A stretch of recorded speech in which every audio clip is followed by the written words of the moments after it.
시청자 여러분 안녕하십니까. 이제 벌써 8월 29일 새벽 1시가 넘었습니다. 마지막 심야 방송이 되겠습니다.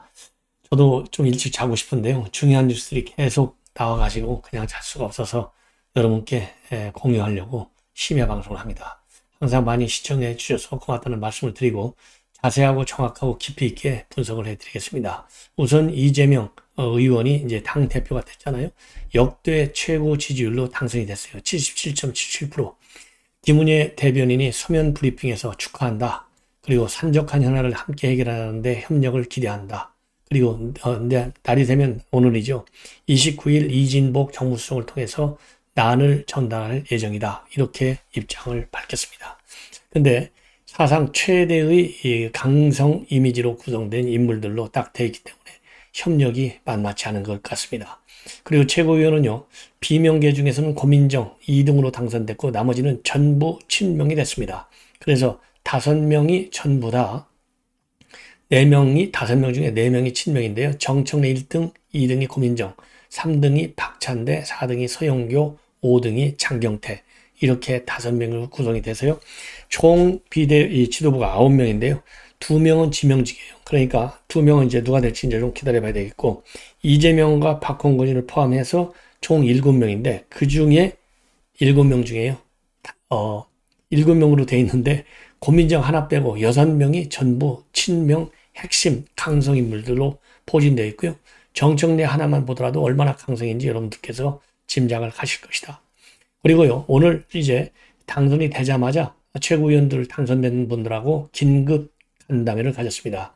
도시락까지 먹으면서 아주 기동성 있게 회의를 가졌는데요.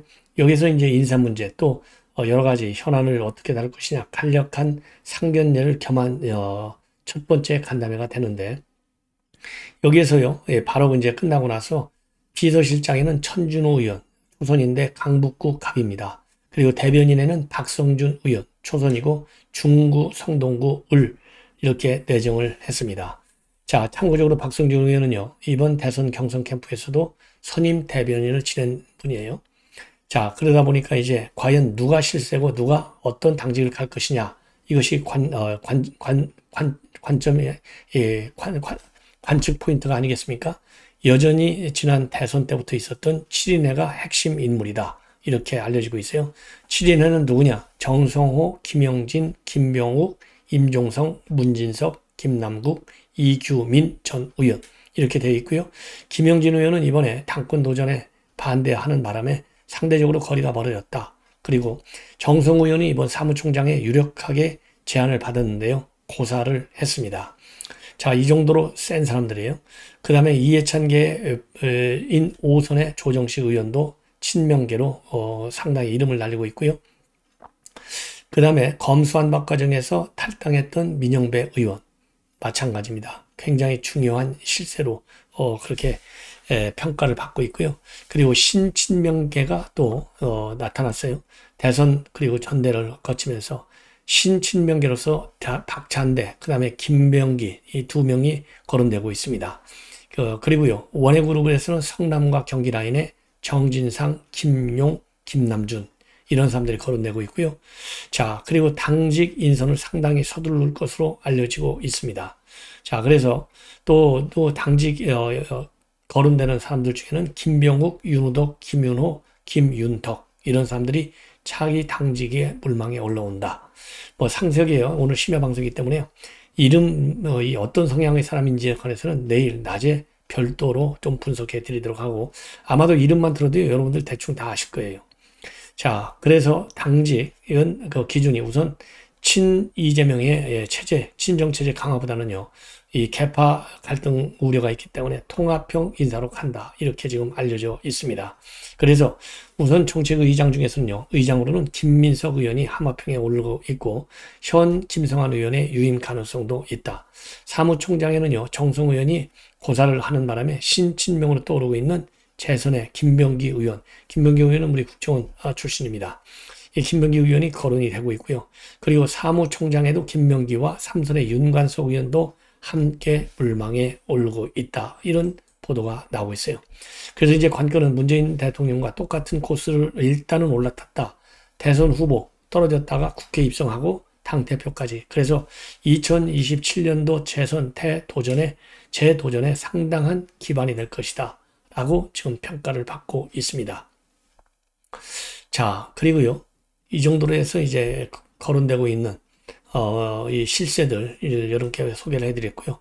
일단 지도체제의 특성은 친명 강성 지도부다. 이렇게 여러분께서 압축해서 들으시면 될 것 같습니다. 그래서 지도부 7명 중에 6명이 친명이고, 그래서 이제 모름지기 아주 명실공히 이재명 정당으로 한순간에 탈바꿈이 됐다. 이렇게 정리를 하면 될 것 같아요. 자, 이번에는요, 우리 이제 대통령실의 개편 문제인데, 지금 바로 방금 전에 뜬 내용인데요. 대통령 비서관이 아주 초비상 위기 상황이다. 총 비서관이 5명 이상, 즉 35명 중에 5명 이상이 경질될 듯 하고요. 특히 시민사회 수석실과 정무수석실에서 비서관 교체가 분명해지고 있고, 다른 수석실로도 이 비서관 교체가 일어날 수 있다. 그래서 7층에 이제 정무수석실하고요, 홍보수석실이 있는데 7층에는 피바람이 불고 있다. 그래서 비위가 있거나 무능한 직원들이 중폭 이상으로 개편될 가능성이 상당히 커지고 있다. 이런 보도가 나오고 있습니다. 자, 그래서요, 지금 이제 여러 가지 뉴스를 종합해 보면 늘공 중심의 정책을 중심으로 나가되 어공들이 좀 집중적으로 투입이 돼서 정무적인 판단을 정책에 좀 가미시킨다. 이런 취지고요. 본래는 350명 안팎의 슬림화로 출발을 했지만은 현재로서는요 420여 명에 이른다. 그래서 확대가 불가피하다. 그러다 보니까 이제 공직기관 관련 이슈도 계속해서 터지고 현재 분위기는 청사가 검찰청 같다라는 말도 나오고 있고요. 피비린내가 난다. 이러한 피바람이 불고 있다. 이러한 분위기라고 합니다. 자, 그래서요.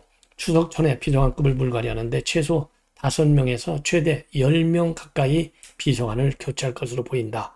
이러한 보도가 나오고 있습니다.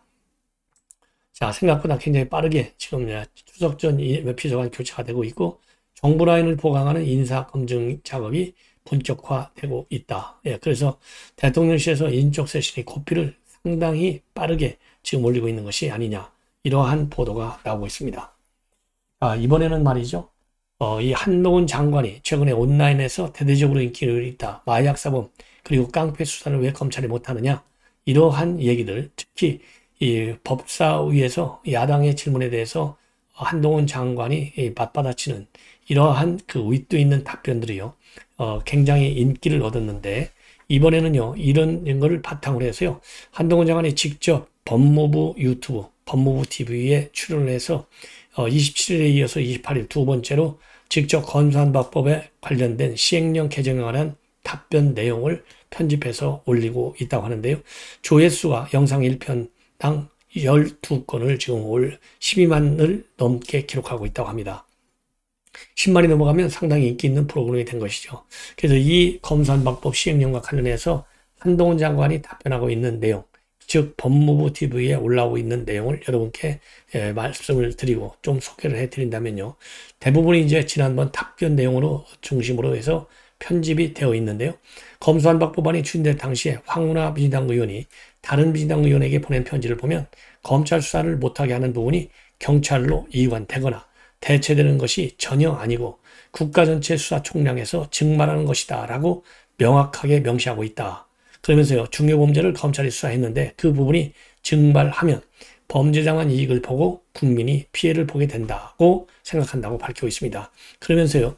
그분이 검수완박이 됐으면 나는 절대로 기소되지 않았을 것이다 라는 말도 했는데 거기에 의도가 충분히 읽힌다고 생각한다. 범죄 수사를 위축시키는 데 목적이 있다고 평가를 하고 있습니다. 자, 그리고 법무부 입장에서는요.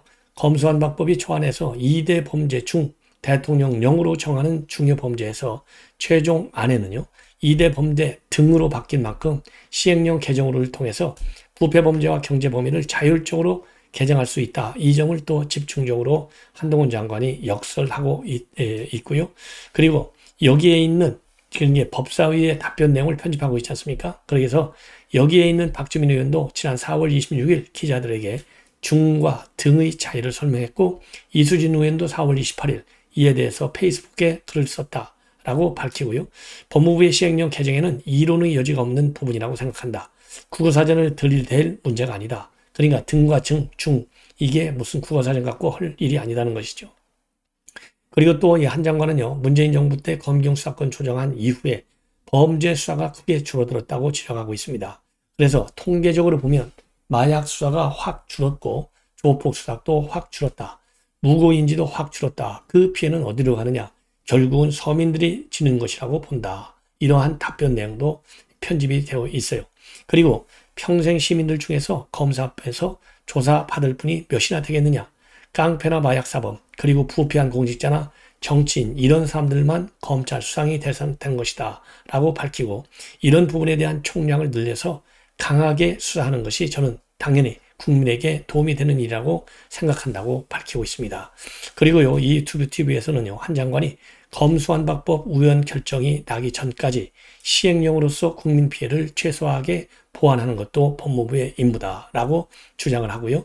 시행령으로 안간힘을 쓰며 보완 노력을 하고 있고 그렇지 않다면 범죄자가 활개치고 이익을 볼 것이고 국민만 피해를 볼 것이다.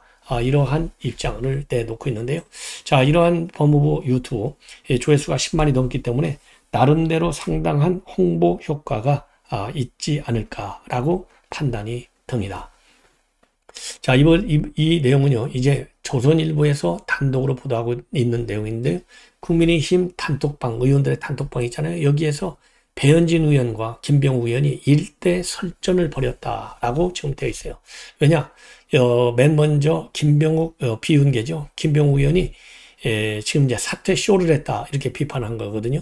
그러니까 이 배현진 의원이 사퇴 쇼라고 하는 거 맞냐? 이게 도대체 의원이 국회의원으로서 할 소리냐라고 비판하고 나섰어요. 그러니까 비윤계인 김병욱 의원이 뭐라고 했느냐? 이 배현진 의원의 주장이야말로 유튜브 앵벌이 주장이 의원총회에서 버젓이 유통되고 있다. 이러면서 이제 설전이 벌어지고 시작했고요. 이걸 갖다가 이영수 의원의 중재로서 일단 마무리가 됐는데 김병욱 의원이 배현진 의원한테 사과하는 걸로 마무리가 됐다고 합니다. 왜냐하면 먼저 공격을 시비를 걸었잖아요. 자, 그래서 이 내용이 지금 상당히 조선일보에요. 인기 기사로 또 되어 있습니다. 그래서 여러분께 참고적으로 소개를 좀 해드립니다. 먼저요. 오늘 이 내용을 보면 단톡방에서 벌어진 설전인데요. 서로가 한 사람은 커뮤니티 수준이 그리다. 이렇게 얘기를 하고 있고 그리고 김병욱 의원은 저급 유튜버들의 앵벌이 주장이다. 이렇게 표현을 하면서 설전을 벌였는데요. 우선 발단은요. 어떻게 해서 발단이 됐느냐. 김태우 의원이 단톡방에다가 권성동 원내대표의 자진 사퇴를 주장하는 페북의 글을 공유한 것이 발단이 됐어요. 이 글을 보고 김병욱 의원이 뭐라고 돼 있느냐. 전날 의원총회 결정을 비판하는 페북 글을 단톡방에 공유하면서 배현진 의원이 이를 비판하면서 논쟁에 붙은 걸로 되어 있습니다. 자, 단톡방에 공유한 글에는 김병욱 의원의 글을 뭐라고 되어 있냐면요. 이준석 대표를 내쫓기 위해서 자의로 일부 최고위원들이 샤트쇼를 벌인 것은 부당하다. 부당하며 우위법이니 이준석의 당대표 지위는 보장되어야 한다는 것이 법원 결정의 핵심이 아닌가. 이러한 페북의 글을 본인이 올린 페북의 글을 단톡방에 공유를 하게 됩니다. 이걸 보고 배 의원이 이제 열받은 것이죠. 지금 존경하는 우리 김병욱 의원님께서는 저와 윤영석 의원님의 결단, 즉 최고위원의 사퇴를 갖다가 사퇴쇼라고 하신 건가요? 말씀을 좀 가려했으면 좋겠다. 이렇게 직격을 하고 나섰어요.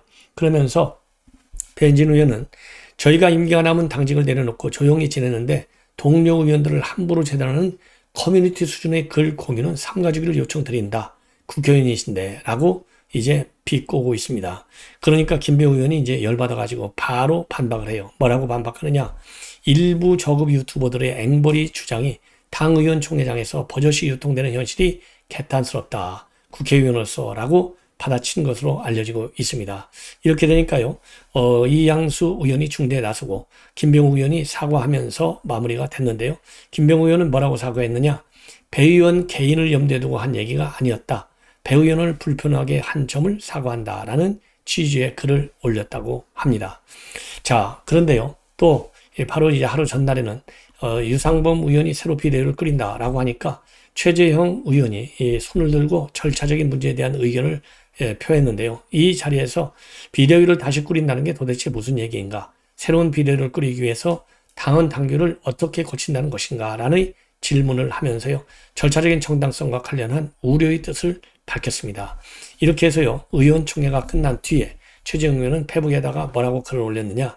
가처분을 둘러싼 문제가 불거진 것은 양두구역이 아니라 징계 이후 조용히 지내던 당대표를 무리하게 비대위를 구성하여 사실상 해임했기 때문이었다라고 하면서 그래도 모든 것이 빈대 때문에 즉 이준석 때문이라고 하면서 초과 3관 다 타는 줄 모르고 빈대만 잡으려는 당 나라와 당에 대한 걱정으로 잠 못 이루는 밤이다. 이러한 페북의 글을 또 올려서 지금 이준석이를 끼고 드는 최재형 전 감사원장 의원의 이 글이 또 상당히 이 언론에 회자되면서 많은 논란을 야기하고 있는 상황입니다.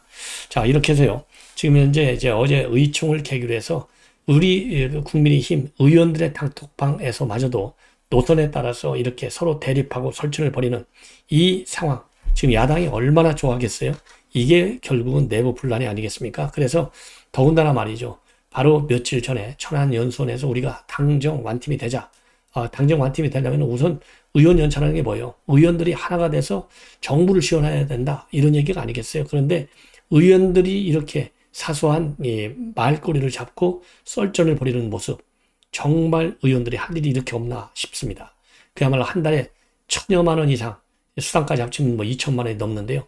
어마어마한 국민의 혈세로 독립기관이라는 자부심을 가지고 일해야 될 의원들이 말이죠. 헌법상의 독립기관이다라는 점에 대해서는 배치까지 달면서 폼을 잡는데 하는 일은 뭘 하고 있는지 여러분들 제가 더 이상 비판하지 않아도 다 아시리라 믿습니다. 그래서요.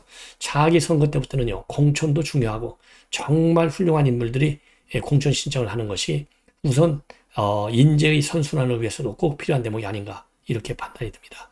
이상으로 오늘 심야 방송을 모두 마치겠습니다. 편안히 주무십시오.